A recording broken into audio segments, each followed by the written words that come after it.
श्री सच्चिदानंद सद्गुरु साईनाथ महाराज की जय। श्री सच्चिदानंद सद्गुरु भरद्वाज महाराज की जय। गुरुदेव दत्ता। सद्गुरु शिरडी சாய்நாதரின் அனுகிரகம், ஆச்சாரியா ஸ்ரீ எக்கிராலா பரத்வாஜ மாஸ்டர் அவர்களின் அரவணைப்பு,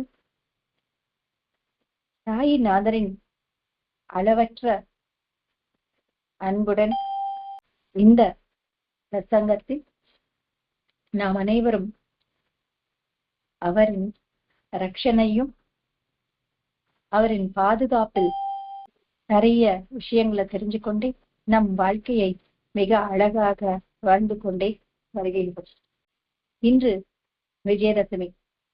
நமக்கு மாஸ்டர் அறிமுகம் ஆகிறதுக்கு முன்னாடி விஜயதசமி என்றால் அன்னைக்கு முன்னாடி நாள் சரஸ்வதி பூஜை, ஆயுத பூஜை எல்லாம் பண்ணிட்டு விஜயதசமி அன்னைக்கு நாம் பூஜை பண்ண அனைத்து பொருட்களையும் பயன்படுத்துவோம், புத்தகங்களை வாசிப்போம்.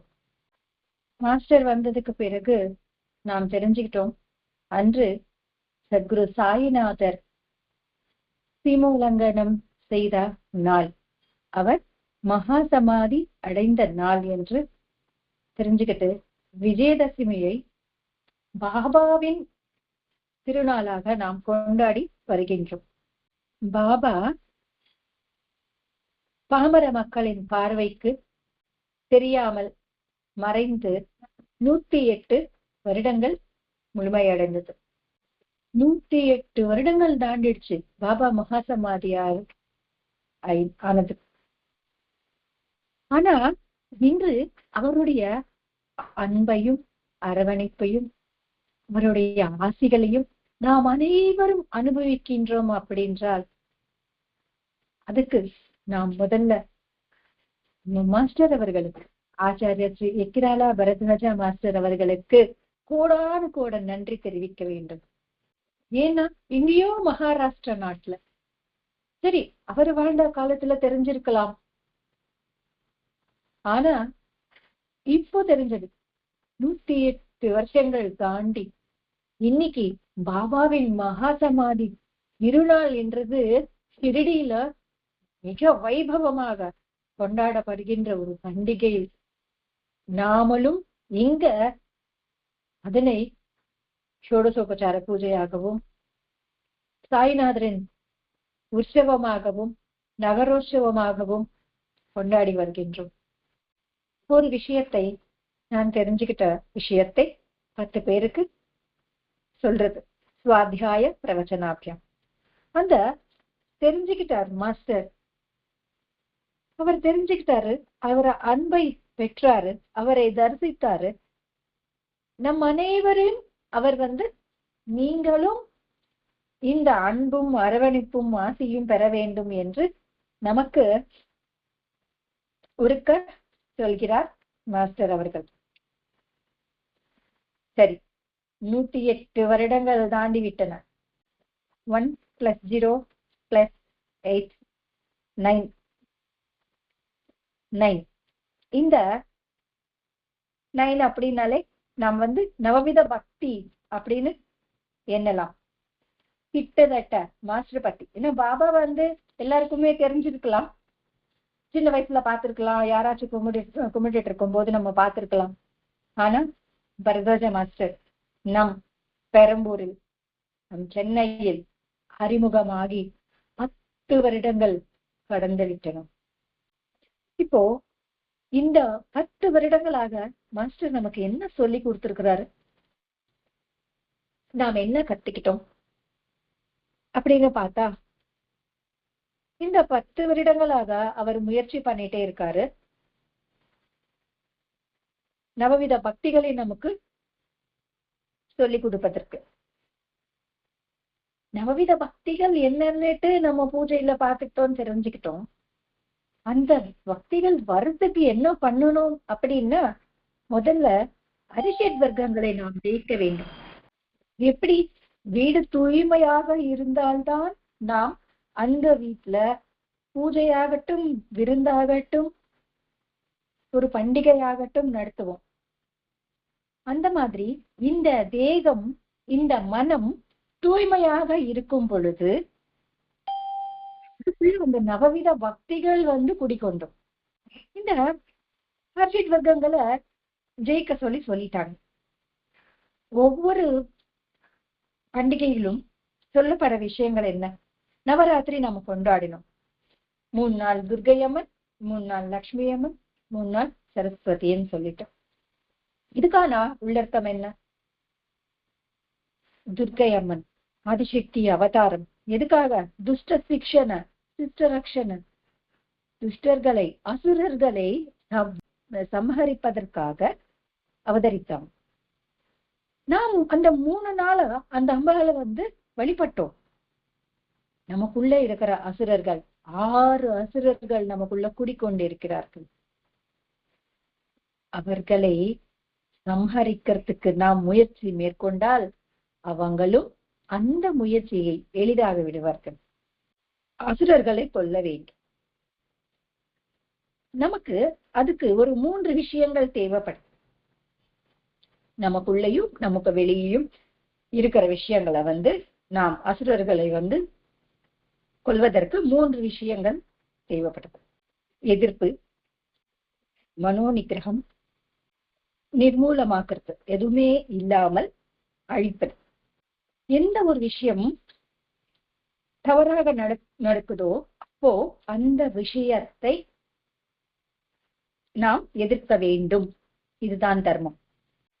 எதற்கு அப்படின்னா அது தவறுன்னு நமக்கு தெரியும். அந்த தெரிஞ்ச அந்த விஷயத்தை தெரியாத செய்யற ஒருத்தருக்கு நாம் சொல்ல வேண்டும். இதுதான் தர்மம். ஆனா நாம் அனைவரும் என்ன பண்றோம்? நான் இது தவறுன்னு சொல்லிட்டா நாளைக்கு இவங்க கூட நமக்கு ஏதாவது வேலை வந்துச்சுன்னா என்னைக்காச்சும் பயன்படுத்துவாங்க அப்படின்னு சொல்லிட்டு அந்த தவறை சரியாக்க பார்ப்போம். சரியாக்கன்னா எப்படி? அது வார்த்தைகளாக இதுவும் சரி என்ற மாதிரி ஆக்கிடுவோம். எதுக்காக? நம்மளுடைய சுயநலத்துக்காக. அது இருக்கக்கூடாது. ஆன்மீகத்தில் அது இருக்கவே கூடாது. அதாவது இந்த ஒரு விஷயம் நம்ம நன்றாக ஞாபகம் வச்சுக்கணும். மாஸ்டர் அவர்கள் சொல்ற ஒரே ஒரு விஷயம் என்னன்னா, ஆன்மீகம் வேறு, லௌகிக வாழ்க்கை வேறுன்றது கிடையாது. இதுல அது இருக்கு, அதுல இது இருக்கு. ரெண்டுமே பிரிச்சு வச்சு நாம் வாழ முடியாதுன்ட்டு மாஸ்டர் சொல்லுவார். எதுக்காக அப்படி சொல்றாருன்னா, நம்மளுடைய லைஃப் மேனுவல் தான் ஆன்மீகம், அதனுடைய பிராக்டிக்கல் தான் லௌகிகம். எப்படி வாழ வேண்டும், எதற்காக வாழ வேண்டும், என்ன சாதிக்க வேண்டும். நமக்கு மானுட பிறவி கிடைச்சது. அதுல என்ன சாதிக்க வேண்டும் என்பது தெரிஞ்சுக்கணும். அதுக்குதான் ஆன்மீகம் சொல்லி கொடுக்கிற ஒரு மேனுவல் புக். சோ எங்கேயாச்சு தவறு நடக்கும் பொழுது அதை நாம் எதிர்க்க வேண்டும். நிகிரகம், அதாவது செல்ஃப் கண்ட்ரோல். இது எதுக்கு அப்படின்னா, நமக்கு தெரிஞ்சவங்க இல்ல நம்ம வீட்டு குழந்தை தப்பு பண்ணாலும் அது தண்டிக்க வேண்டும் என்றுதான் மனோநிகிரகம் வேண்டும். அந்த செல்ஃப் கண்ட்ரோல் வேணும். ஓகே, யாருனாலும் ஒண்ணுதான், அப்படி ஒரு எண்ணம் வேண்டும். பார்ப்பதெல்லாம் கேட்கக்கூடிய அந்த கண்களோ மனமோ இருக்கக்கூடாது. எனக்கு எது தேவையோ அதுதான், எவ்வளவு தேவையோ அவ்வளவுதான் அப்படின்னுட்டு ஒரு எல்லைக்குள்ள வாழ்வது, அந்த செல்ஃப் கண்ட்ரோல் அது இருக்கணும். அப்புறமா அழிப்பது. எது? அநியாயத்தை அழிக்க வேண்டும், அதர்மத்தை அழிக்க வேண்டும், நமக்குள்ளே இருக்கிற அரசியல் வர்க்கங்களை அழிக்க வேண்டும். அதாவது சக்தி ஆனாலும் பாபாவானாலும் எந்த ஒரு மகானாகட்டும் எந்த ஒரு கடவுளாகட்டும் இந்த ஒரு அவதாரம் வந்தாலும் போதிப்பது ஒரே ஒரு விஷயம்தான். எல்லாமே ஒரே மாதிரி தான் இருக்கும். அந்த மகிஷாசுரனை வதம் பண்றதுக்கு பிரம்ம விஷ்ணு மகேஸ்வரர்கள் அவங்களால எதுவுமே முடியல. 3 பேராலையும் முடியல. எல்லாருமே சென்று ஒரே சக்தி ஸ்வரூபமாக அவதாரம் எடுக்கும் பொழுது மகிஷாசுரன் வதம் செய்யப்பட்டார். அந்த மூன்றும் ஒன்னாகும் பொழுது அது நடந்தது. 30 தேவியர்கள் ஒன்று கூடி மகிஷாசுர மர்தினியாக வந்து மகிஷாசுரனை வதம் செய்தார்கள். இப்போ நமக்கும் எப்பவுமே ஒரு 3 விஷயங்கள் கண்டிப்பா வேணும். அதுதான் இந்த நவராத்திரியில அவங்க 3 பேர் சொல்றது. என்னது? திரிகரண சுத்தி. இந்த 3 குணங்கள், அது 3மே எப்பவுமே சுத்தினாலே கிளீன்னஸ், சுத்தமாக இருக்கணும். மனசா வாச்சா கர்மனா. மனம் தூய்மையாக இருக்கணும், தூய்மையான யோசனைகளை யோசிக்க வேண்டும். வாக்கும் தூய்மையாக இருக்கணும், தூய்மையான வார்த்தைகளை பேச வேண்டும். கர்மா அதாவது செய்கின்ற வேலை. எந்த ஒரு வேலை செஞ்சாலும் அதுல அந்த 4D ஃபார்முலா, எப்பவுமே நம்ம சொல்லிக்கின்ற அந்த 4D ஃபார்முலாவை இம்ப்ளிமெண்ட் பண்ணி ஒரு வேலையை நாம் செய்யணும். இந்த மாதிரி இந்த திரிகரணங்கள்னு சொல்லுவாங்கல்ல, மனம், வாக்கு, கர்மா, இந்த 3ம் ஒரேடியா நல்ல விதமான யோசனை வச்சு யோசிக்கும் பொழுதோ ஒரு வேலையை செய்யும் பொழுதோ அதுல சக்சஸ் என்றது 100%. ஒருவேளை அதுல ஒரு ஃபெயிலியர் கிடைச்சாலும் நாம் இந்த திரிகரண சுத்தியோடு அந்த 4D ஃபார்முலாவோடு நாம் செய்யும் பொழுது அது ஃபெயிலியர் ஆனாலும் வெற்றி தான். எதுக்குன்னா நம்மளுடைய பெஸ்ட் நம்ம கொடுத்ததுக்கு பிறகு அதுல அவுட்புட் அதிகமா வரலன்னாலும் நம்ம கவலைப்பட மாட்டோம். ஏன்னா நான் என்னுடைய முயற்சி நான் கொடுத்துட்டேன், முடிஞ்ச அளவுக்கு நான் பண்ணேன் அப்படின்னு சொல்லும் பொழுது நம்மளுடைய கான்பிடன்ஸ் லெவல் எப்படி இருக்கும் பாத்தீங்களா? அதே தான் இதுவும். எந்த ஒரு வேலை செஞ்சாலும் அந்த திரிகரணங்கள் தூய்மையாக வச்சுட்டு செய்யறது, அது எப்போ தூய்மையாகுமோ உடனே சங்கல்பம் என்றது திடமாயிடும். அந்த சங்கல்பம் டெவலப் ஆனாலே போதும், வெற்றி நம்மை சேரும். தாயின் நோக்கமே அதுதான். ஒவ்வொரு மனிதனும் தன்னுடைய வாழ்நாள் காலத்தில் கடவுளை தெரிஞ்சுக்கிட்டு, அதாவது பரம்பொருளை தெரிஞ்சுக்கிட்டு தன் வாழ்க்கையுடைய இலக்கை அடைய வேண்டும் என்பதுதான் பாபா செஞ்சது. அதுக்காக இப்போ நம்ம அசுரர்களை கொல்ல வேண்டும் அப்படின்னு நினைச்சோம். பாபாவும் என்ன சொன்னாரு? நமக்குள்ள ஒரு ஹீன ஜாதியவன் நமக்குள்ளேயே இருக்கிறான், அவனை கண்டுபிடிச்சிட்டு நாம் ஒதுக்க வேண்டும் சொல்லியிருக்கிறார். நமக்குள்ள இருக்கிறது என்ன? நம்மளுடைய கெட்ட குணங்கள் தான். அதே இந்த நவராத்திரியும் நமக்கு சொல்றது. அங்க பாபா என்ன சொல்றாருன்னா, தார்காட் மனைவியிடம் பாபா 6 ரூபாய் தட்சிணை கேட்பார். அந்த 6 ரூபாய் சமர்ப்பிக்க சொல்லி கேட்கும் பொழுது அந்த அம்மையார் சொல்லுவாங்க தன் கணவனிடம். அப்போ அவர் சொல்றாரு, பாபா உன்னை கேட்டது இந்த காசு கிடையாது, அரிஷத் வர்க்கங்களை விட சொல்லி சொல்றாரு அப்படின்னு அவர் சொல்வார். இப்ப பாருங்க எப்படி அந்த வார்த்தையை பெர்ஃபெக்டா சொல்ல முடிஞ்சது அப்படின்னா, சத் சாங்கத்தியம், பாபாவின் அருகாமையிலேயே இருந்து நல்ல விஷயங்களை கேட்டுக்கொண்டே அந்த சந்நிதியின் மகத்துவம். அது 6 ரூபாய் உடனே நானா இருந்தா 6 ரூபாய் எடுத்துன்னு போய் கொடுத்துருவேன். ஆனா அவர் என்ன சொல்றாரு? அரிஷத் வர்க்கங்களை விட சொல்லி சொல்றாரு. இப்ப பாபா என்ன சொல்றாரு? 6 ரூபாய் எனக்கு கொடு அப்படின்னு கேட்கிறாரு.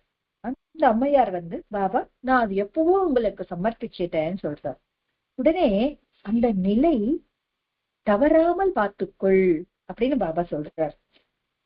எந்த நிலை? அரிஷத் வர்க்கங்களை கடவுளுக்கு சமர்ப்பிச்சிட்டேன் அந்த நிலை.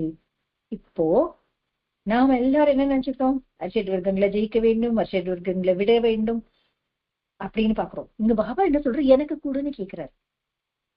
எதுக்காகனா, ஒன்ஸ் ஒருத்தருக்கு ஒரு பொருள், நம்ம கிட்ட இருக்கிற ஒரு பொருள் ஒன்ஸ் ஒருத்தருக்கு கொடுத்துட்டோம்னா அது என்னைக்குமே நமது ஆகாது, என்னைக்குமே நமது ஆகாது. கொடுத்ததுக்கு பிறகு அது அவங்களுக்கு சொந்தமான ஒரு பொருள். திருப்பி நம்ம வாங்குவோமா? வாங்க மாட்டோம். அதனாலதான் ஏதாவது வாக்கு கொடுக்கறதுக்கு முன்னாடி கூட நம்ம யோசிப்போம். இப்போ நமக்குள்ள இருக்கிற தீய குணங்கள் தானே கேட்கிறாரு. அதை ஈஸியா நாம கொடுத்துடலாம்.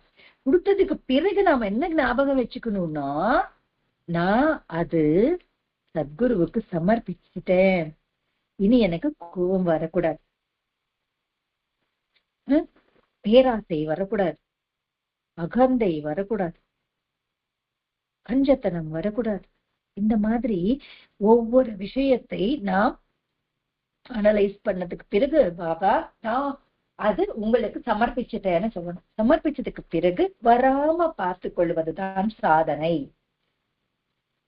தினம் சாதனை பண்ண சொல்றாங்க. என்ன சாதனை பண்ண சொல்ற மாஸ்டர்? என்ன சொன்னாரு? Live in present. எது பிரசன்ட்? நான் அவருக்கு கொடுத்த வாக்கு, அதுல பிரசன்ட். நான் அவருக்கு சமர்ப்பிச்ச இந்த அரிசியத் வர்க்கங்கள், அதுல பிரசன்ட். இது எல்லாமே இருக்கும் பொழுது அவருடைய ரட்சணை நமக்கு கண்டிப்பாக கிடைக்கும். நான் சமர்ப்பிச்சுட்ட அந்த சங்கல்பம் திடமாக இருந்தாலே அவை நம்ம விட்டு போயிடும்.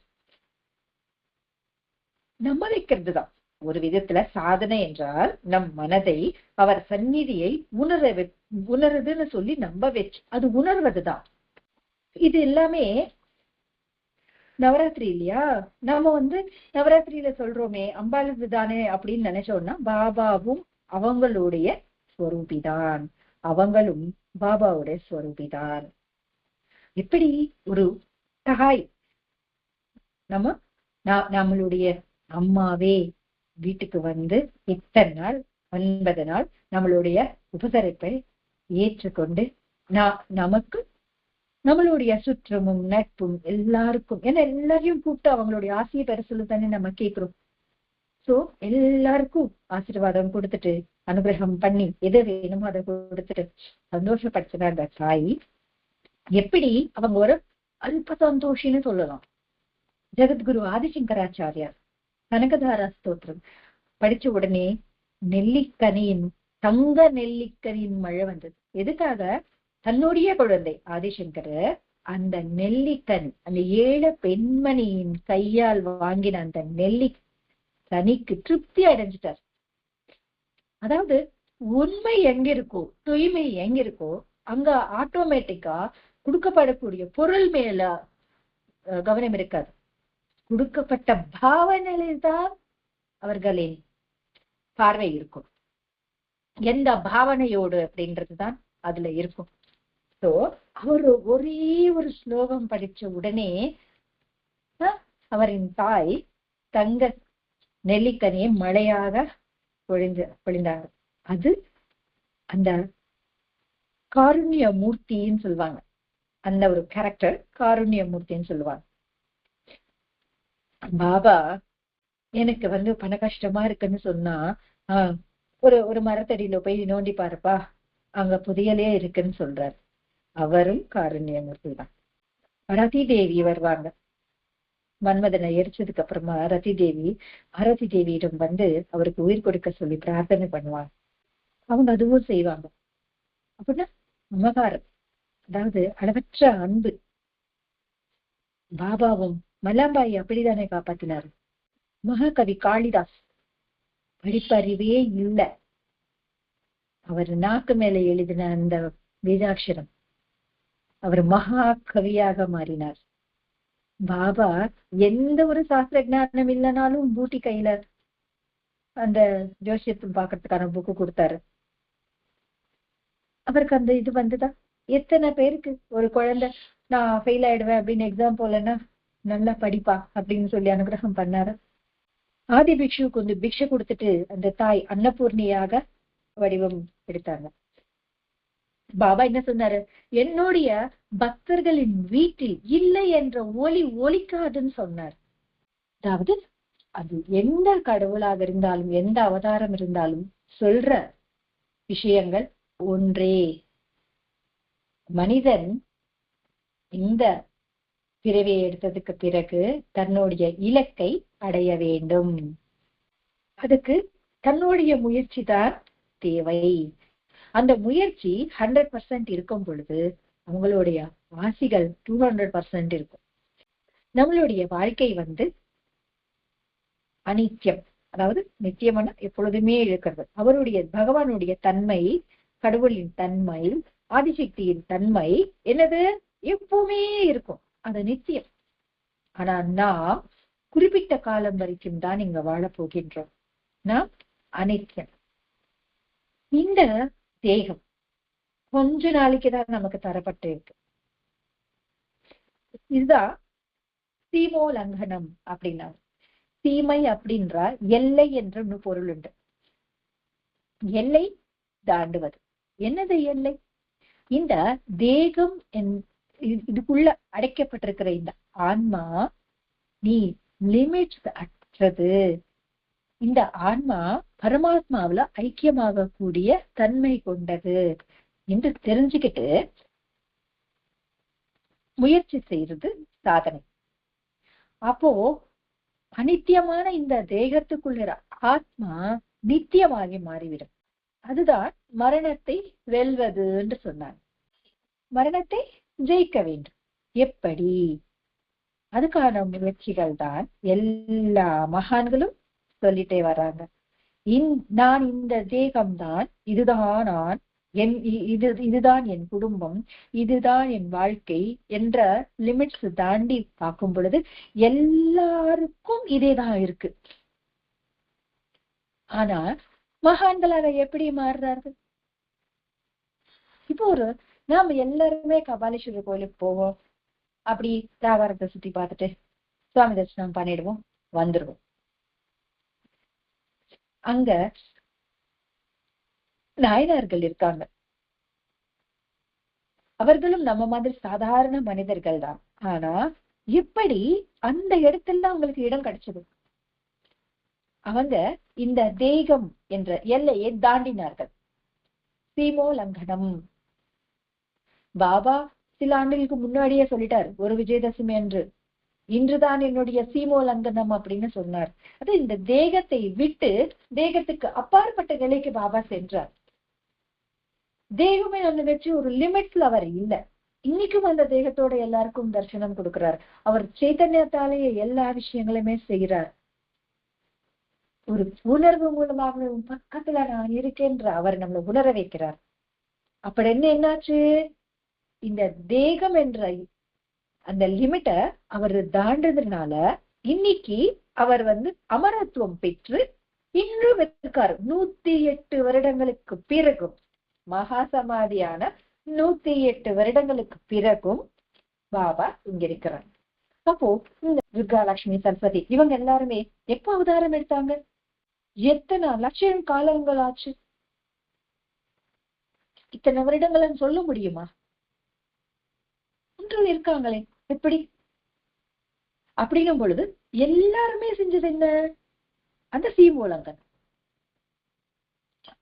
அந்த வரையறுக்கப்பட்ட இந்த தேகத்துல இருந்து ஆன்மாவை விட்டு அவங்க அது பரமாத்மாக்குள்ள, இந்த ஆத்மா பரமாத்மாக்குள்ள ஐக்கியமாகறதுக்கான முயற்சி செய்தாங்க. ஆகையால் அமரத்துவம் பெற்றாங்க. அவர்கள் நித்தம் இருப்பாங்க. ஆனா நான் அப்படி கிடையாது. அவர்களுக்கு அமுத தன்மை இருக்கு, ஆனா நமக்கு இல்ல. அதாவது இந்த தேகத்துக்கு இல்ல. சரி, இதெல்லாம் தெரிஞ்சுக்கிட்டோம்ல. இந்த தேகம் சாஸ்வதமற்றது. அவர்கள் நித்தம் இருப்பவர்களான சைதன்ய மூர்த்திகள். நாம் என்ன செய்யணும்? ஜீவன் முக்தி பெற வேண்டும். வாழ்ந்து கொண்டிருக்கும் பொழுதே முக்தி அடையணும்னு சொல்லுவாங்க. இந்த முக்தினா என்ன? ஆனந்தம், பேரானந்தம், பிரம்மானந்தம். அதை அனுபவிப்பது தான் முக்தி. அது எங்க இருக்குன்னு நமக்குள்ளேயே இருக்குன்றது தெரிஞ்சுக்கிறது தான் முக்தி. அதுதான் கிருஷ்ணர் சொல்வாரு. எப்ப சொல்றாரு? என்ன சொல்றாரு? நான் அமிர்தா ஸ்வரூபி, நீங்க மிருதஸ்வரூபி. மிருதமன இறைப்பது, அந்த தன்மை கொண்டவர்கள் மனிதர்கள். நான் நித்தம் இருப்பேன், நீங்க அனித்தியம். அதாவது எப்போ நம்ம போவோமோ தெரியாது. அமுத தன்மை கொண்டவர்கள் கடவுள்கள். நாம் அது இல்லை. ஆனால் ஒரு மனிதன் தன்னுடைய புத்தியை பயன்படுத்தி அமுத தன்மை பெற வேண்டும். தான் புத்தி தான் எப்போ தான் முக்தி அடையணும்னு யோசிக்க தொடங்கிறானோ அந்த அந்த விஷயத்த தொடங்கும் பொழுதுதான் அதுக்கான வழிகளும் கிடைக்கின்றன. அப்படித்தான் ஒரு மனிதன் முக்தி பெற வேண்டும் அப்படின்னு சொல்லிட்டு, அதாவது புத்தியால. அதுதான் மாஸ்டர் சொல்றது, think think think think, live in present. எந்த ஒரு விஷயத்தையும் அப்படியே குருட்டுத்தன்மை நம்பாதீங்க, எல்லாமே யோசிங்க யோசிங்க. நான் சொன்னேன்னு பாபாவை வணங்க வேண்டாம், நீங்களா ஒரு டெஸ்ட் வச்சுக்கிட்டு தெரிஞ்சுக்கோங்க, உங்க புத்தியை பயன்படுத்துறங்க அப்படின்னுட்டு மாஸ்டர் சொன்னாருன்னா அது கிருஷ்ணர் சொன்னார். யாரிடத்துல சொன்னார்? உத்தவரிடம் சொன்னார். எப்போ சொன்னார்? அவருடைய நிர்யாணத்திற்கு சில நாட்கள் முன்னாடி சொன்னார். அப்பனும் இது நமக்கு கடைசியா அவர் கொடுத்த ஒரு சந்தேசம், கடைசியா அவருக்கு நமக்கு கொடுத்த ஒரு ஆர்டர். இது நாம் ஏற்றுக்கொள்ள வேண்டும். அதாவது சிந்தனை என்றது நம் வாழ்க்கையில் நாம் முன்னேறுவதற்கு உதவும். இப்போ கர்மசு கௌசலம்னு சொன்னாங்க. கர்மசு கௌசலம் என்ன? எந்த வேலை செஞ்சாலும் அது பர்ஃபெக்டா செய்யறது கர்மசு கௌசலம் அப்படின்னு சொன்னாங்க. சரி, அது எப்படி வரும்னா யோசிச்சாதான் வரும். யாராச்சும் ஒரு வேலை செய்ய சொன்னா உடனே அதை செஞ்சிட முடியுமா? சப்போஸ் வேலைக்கேற்ற சொல்றாங்க, அப்போ நாம் அது புது இடம்டா வேலைக்கேற்ற சொல்றாங்கன்னா நாம என்ன செய்வோம்? விளக்கு எங்க வச்சிருக்கீங்க? திரி எங்க வச்சிருக்கிறீங்க? எண்ணெய் எங்க வச்சிருக்கிறீங்க? தீப்பெட்டி எங்க வச்சிருக்கீங்க? அப்படி ஒவ்வொரு விஷயமா கேட்காமல் அப்ப யோசிப்போமா இல்லையா? இங்க பாப்போம், விளக்கு எங்க இருக்கு, தீப்பெட்டி மேட்ச் பாக்ஸ் பக்கத்துல வச்சிருக்காங்களா, ஏதாவது எங்க இருக்கு, எல்லாமே யோசிச்சுட்டு ஃபர்ஸ்ட் திரி போடணுமா என்ன ஊத்தணுமா இது தெரிஞ்சுக்கிட்டு, இது ஒரு பெரிய குத்தம் இல்லை, இது போடணும் அதை போடணும் அப்படி கிடையாது. எதுக்காக திரி ஃபர்ஸ்ட் எண்ணெய் ஊற்றி அதுக்கப்புறமா திரி வைக்கணும்னு சொன்னாங்கன்னா, எல்லா இடத்துலயுமே ஒரே மாதிரி விளக்கு இருக்காதுல்ல, சிலது எல்லாமே 5 விளக்கு இருக்கும். அது தனியா அப்படி இப்படி பஞ்சு வச்சோம்னா காத்துக்கு பறந்து போயிடும், அது மண்ணுல விழும், திருப்பி அதை உதறி அப்படியே போடுவோம். அதுக்காக எண்ணெய் ஊற்றதுக்கு பிறகு அந்த திரிய வைக்க சொன்னாங்க. அந்த ஒவ்வொரு விஷயத்தையும் அது நம்ம கரெக்டா ஃபாலோ பண்ணிட்டு விளக்கு ஏத்துனா ஒரு சந்தோஷம் இருக்கும் இல்லையா? அதுக்குதான் யோசிக்க சொன்னாங்க. எல்லா விஷயத்திலயுமே யோசிச்சுட்டுதான் செய்யணும். அந்த யோசனையாலதான் மனிதன் முக்தி பெறுகின்றான். அந்த யோசனையால தானே எத்தனை கண்டுபிடிப்புகள் வருது, நாம எத்தனை கேட்ஜெட் இப்போ யூஸ் பண்றோம். இது எல்லாம் ஒரு மனிதன் தன் மூளையை கசக்கி நல்லா சிந்திப்பதன் மூலமாக கண்டுபிடிச்ச விஷயங்கள். அது 10 பேருக்கு பயனடையும் பொழுது அவர்கள் முக்தி பெறுறாங்க. நம்மளுடைய தேவைகளுக்காக நம்மளுடைய தேடுதல் தான் பலனாக கிடைக்குது. அதுதான் அந்த மாதிரி தேடுதல் பண்ணி வழிகாட்டினவங்க தான் மகான்கள். இப்போ கர்மசு கௌசலம், நாம் முக்தி பெறணும், சீமோல்லங்கனம் பண்ணணும் அப்படின்னா நாம் என்ன பண்ணணும்? கர்மசு கௌசலம், ஒரு வேலையை நன்றாக செய்வது. சரி, எப்படி? எந்த ஒரு வேலையினும் செய்யும் பொழுது நமக்கு மாஸ்டர் ஒரு சின்ன விஷயத்த, சிம்பிளான விஷயத்த, அதாவது ஒரு பெரிய பலன் தரக்கூடிய ஒரு சிம்பிளான விஷயத்த மாஸ்டர் நமக்கு சொல்லி கொடுத்திருக்கிறார். என்னது? இப்போ இதுக்கு முன்னாடி எல்லாம் நாங்க கடைக்கு போயிட்டு ஸ்வீட்ஸ் வாங்கும் பொழுது வராது இந்த ஸ்வீட் சாப்பிட்டுருப்பேன் உட்காந்து. பூ வாங்கினா ஸ்லைடு பின்ன ஆல்ரெடி எடுத்துன்னு போயிட்டு பூ வாங்கினா அங்கேயே கட் பண்ணி தலையில பூ வச்சுப்பேன். மாஸ்டர் என்ன சொன்னாரு? நீ ஸ்வீட்டே வாங்கிக்கோ, பூ வாங்கிக்கோ, எது வேணாலும் செய், ஆனா அது அவருக்கு சமர்ப்பிச்சுட்டு அதுக்கப்புறமா எடுத்தோம். இப்ப நம்ம பூ வாங்குறோம், என்ன பண்றோம்? ஃபர்ஸ்ட் பாபாவுக்கு ஒரு பூ வச்சுட்டு பிறகு நாம் வச்சுக்கிறோம். ஃபர்ஸ்ட் அந்த ஸ்வீட் கொண்டு வர்றோம் வீட்டுக்கு, அது அவருக்கு நைவேத்தியமா பண்ணிட்டு, பூஜையே பண்ணாத நேரம் ஒரு 3 மணிக்கு வந்தாலும் அதை ஓபன் பண்ணி பாபா போட்டோ காமிச்சு பாபா அப்படின்னு அவருக்கு அர்ப்பணம் பண்ணிட்டு சாப்பிடுறோம். இதுதான் கர்மசு கௌசலம். இன்னைக்கு எனக்கு ஒரு வேலை ஒப்படைக்கப்பட்டது, என்னால முடிஞ்ச அளவுக்கு அது பெஸ்டா கொடுக்கணும், அதுக்கான முயற்சி நாம் பண்ணணும். அவருடைய ஆசைகள் கண்டிப்பாக கிடைக்கும். அது எது செஞ்சாலும் அவர் செய்ய வைக்கிறாரு, அவருக்காக நான் செய்யறேன். நான் செய்யறேன்றது நான் செய்யறேன், இந்த அகந்தை இல்ல. இப்படி இது நான் செய்யறேன்னா எப்படி செய்யறேன், அங்கதான் சிந்தனை என்றதை ஆட் பண்ண வேண்டும். எப்படி செய்யறேன்னா எனக்குள்ள இருக்கின்ற அவருடைய சைத்தன்யம் இந்த தேகத்தால் அது செய்ய வைக்குது, அவ்வளவுதான், சிம்பிள். அவர் அந்த காற்று எடுத்துட்டாருன்னா அடுத்த நாள் தூக்கி போட்டுருவாங்க இந்த தேகத்தை. இதை யோசிச்சோம்னா நான் செய்யற என்றது பாவனை வராது, அவரால் செய்யப்படுகிறது என்ற எண்ணம். இதுதான் மீராபாய். நம்ம எல்லாருக்கும் அவங்களை தெரியும், ஆனா ஞாபகம் வச்சுக்கிறது கொஞ்சம் கம்மிதான்.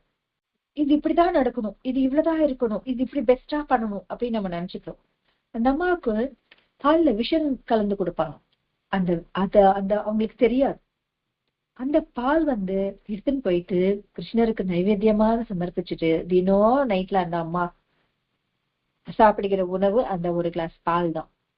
அது அவருக்கு நைவேத்தியம் பண்ணதுக்கு பிறகு அவங்க அந்த பால் குடிப்பாங்க.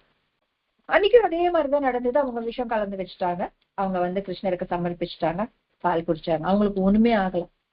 எதுக்காகன்னா அது வைக்கும் போது பால் தான், நைவேத்தியம் தான். ஆனா அது அவருடைய உச்சிஷ்டம், அவருடைய பிரசாதம், அவர் சாப்பிடுக போக மிச்சம்தான் அதுன்ற எண்ணத்தோட அவங்க சாப்பிடுறதுனால அந்த விஷமும் அந்த அம்மையருக்கு வேலை செய்யாமல் அது அவங்களுக்கு அமுதத்தன்மை கொடுத்தது. அதனாலதான் இன்றும் மீராபாய் எல்லா வீட்டுக்குள்ளேயும் போதனை பண்ணிட்டே இருக்கிறாங்க. நிறைய குழுல கூட நம்ம பார்த்தோம் மீராபாய் விக்கிரகம் இருக்கும். யோசிச்சு பாருங்க, அந்த காலத்திலேயே ஒரு இப்போ அந்த அந்த வார்த்தை சொல்றதுக்கே எனக்கு பிடிக்காதுன்னு வச்சுக்கோங்களேன். கணவனை இழந்த பெண்மணி, அவர்களுக்கும் எந்த இடம் கொடுத்திருக்கிறார் கடவுள், நாம் எப்படி பார்த்து கொள்ள வேண்டும். அதாவது யாரு பார்த்தாலும் எல்லாரையும் கடவுள் இருக்கிறார், அவ்வளவுதான், வித்தியாசம் இல்லை. அவங்க நம்மிடம் வித்தியாசம் காமிக்கட்டுமே, அது அவங்களுடைய அறியாமை. அவங்க தெரியாம அந்த தவறு செஞ்சுட்டாங்க அப்படின்னு எண்ணி மன்னிக்கிறது கிடையாது, நாம ஒண்ணும் மகான் கிடையாது அப்படின்னு எண்ணி கடவுளே அவங்களுக்கு நல்லது ஏதாவது ஒரு விஷயம் செய்ய பிரார்த்தனை பண்றதுதான். மன்னிக்கிறதுக்கு நாம் யார்? அவங்க அறியாமையில செய்யறாங்க, அந்த அறியாமையை போக்கு அப்படின்னு சொல்லிட்டு வணங்குவதுதான் உன்னதமான ஒரு விஷயம்.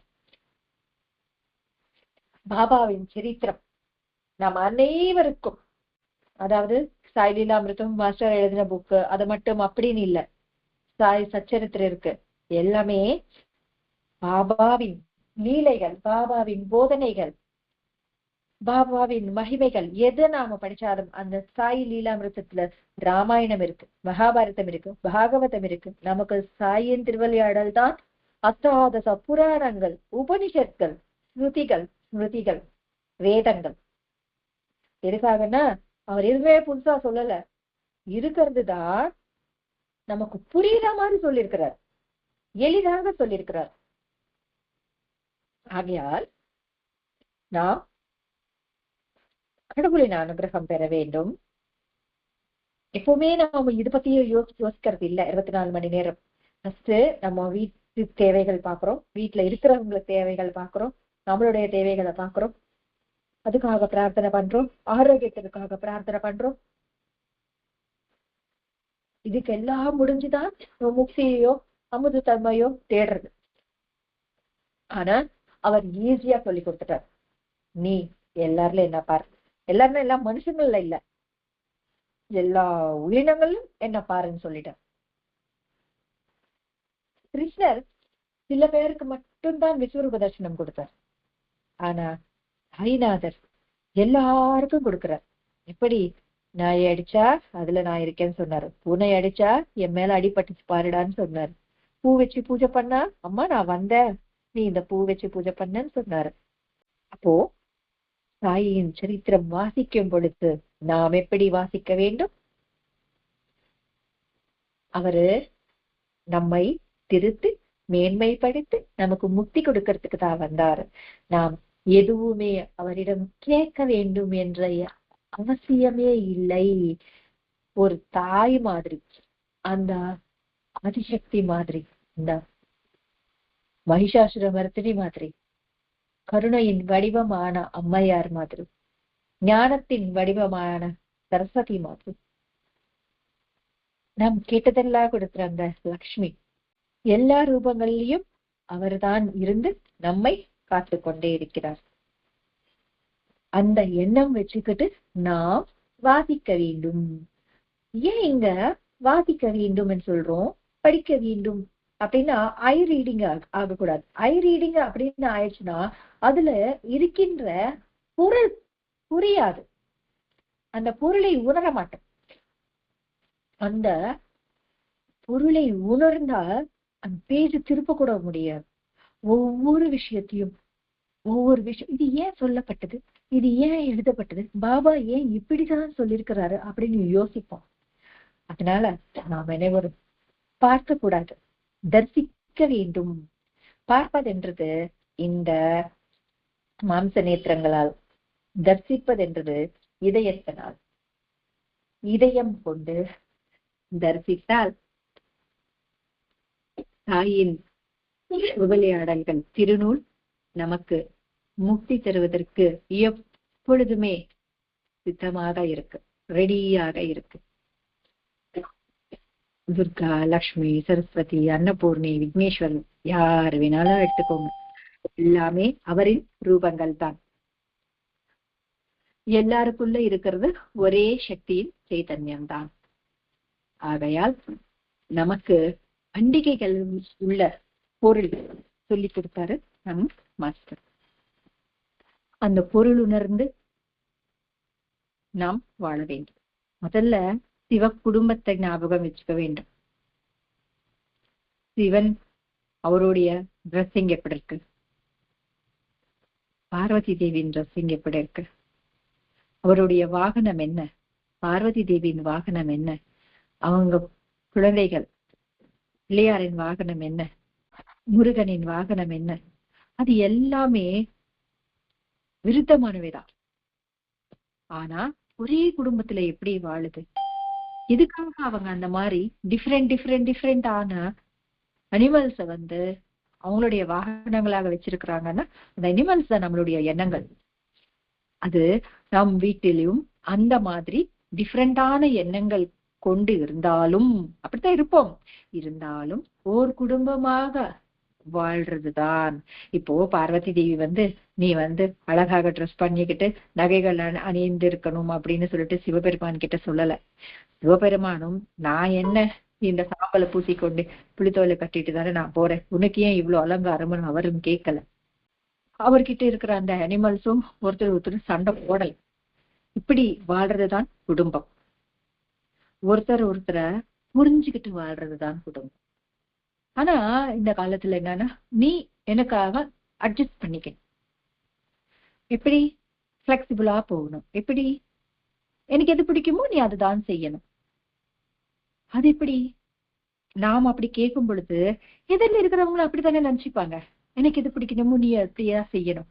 ஒரு வாட்டி நம்ம சொல்லணும்னு நினைக்கிற விஷயத்த இன்னொருத்தர் சொல்லிட்டாங்கன்னா நமக்கு எப்படி இருக்கும், அந்த எதிரில இருக்கிற அந்த பிளேஸ்ல, அதாவது கணவன் பிளேஸ்ல மனைவி, மனைவி பிளேஸ்ல கணவன், குழந்தைகளை பிளேஸ்ல தாய் தகப்பன் இடத்துல குழந்தைகள், இந்த மாதிரி இருந்து யோசிச்சு தொடங்கினால் குடும்பம் என்றது ரொம்ப அழகாக இருக்கும் என்றது பொருள்தான் சிவ குடும்பத்தின் பொருள். இது மிக அருமையாக ஒவ்வொரு சத்சங்கத்திலும் நமக்கு மாஸ்டர் விவரித்துக் கொண்டே வருகிறார். மாஸ்டரின் அரவணைப்பில், அவருடைய கண்காணிப்பில் நாம் அனைவரும் தந்தையின் கரம் பிடித்து சத்குரு சாய்நாதரின் அனுகிரகம் பெற்று ஆனந்தமாக வாழ வேண்டும் என்று பிரார்த்தித்துக் கொண்டே ஸ்வஸ்தி. श्री सच्चिदानंद सद्गुरु साईनाथ महाराज की जय। सद्गुरु भरद्वाज महाराज की जय। गुरुदेव दत्ता।